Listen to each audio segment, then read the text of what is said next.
First off, congratulations on the film. Thank you. Why don't we set the scene, Rose? If you can talk a little bit about your character Annie and about how what she's facing at the start of the film, and then Chris, tell us a little bit about your character Duncan. Super. Yes, so we've been in a little long relationship. Chris's character Duncan is obsessed with Tucker Crow, this sort of reclusive musician, a bit like sort of a Jeff Buckley type. And it's sort of slowly eroded this long relationship, his obsession and unwillingness to sort of grow up and get over it and not put it first in their lives. And she starts to get very contemptuous of it. And Tucker releases this It's like an acoustic version of the original album. Yes. Called Juliet of his Naked. hit album. And Annie writes a scathing review on the blog that Duncan has for all the rabid fans. And Tucker himself gets in touch, and then we kind of go from there. So the film seems to be a meditation about celebrity and in the internet age. What do you think it has to say on that issue, and what do you think about how the internet is affecting the world of celebrity? I mean, I don't know if it is really ruminating on celebrity as much as it is obsession with kind of art or entertainment. I don't think Tucker at any stage would be considered a celebrity, other than he is, in the truest sense of the word, incredibly celebrated within my heart. But I think it does speak to this increasingly male and also female propensity to be, you are what you like, rather than you are what you do or you are how you feel.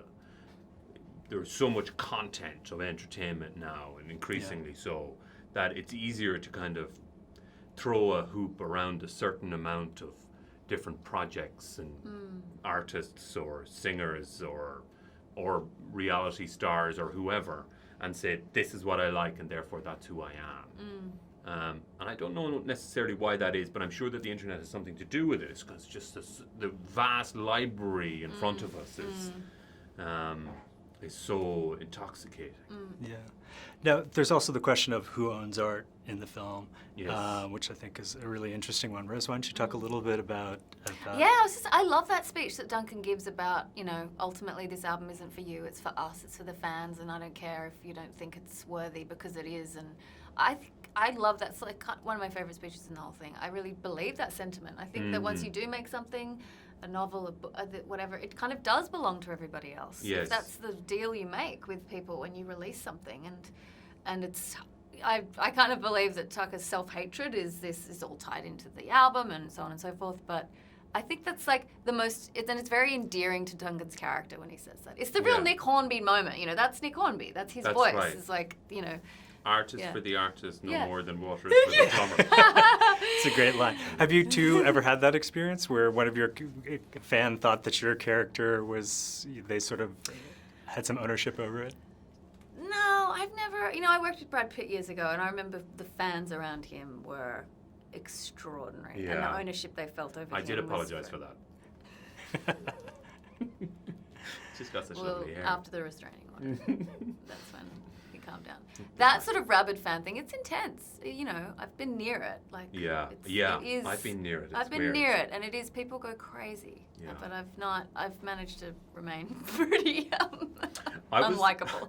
I did a play with James Franco. Yeah, Franco, exactly. Franco used to get a lot of it, and there was one point there was a lot of teenage girls in there. Well, it's gonna sound creepy now, but there was a lot of teenage girls in our audience, and every now and again he'd walk out onto the stage, and one of them would just shout, "James Franco!"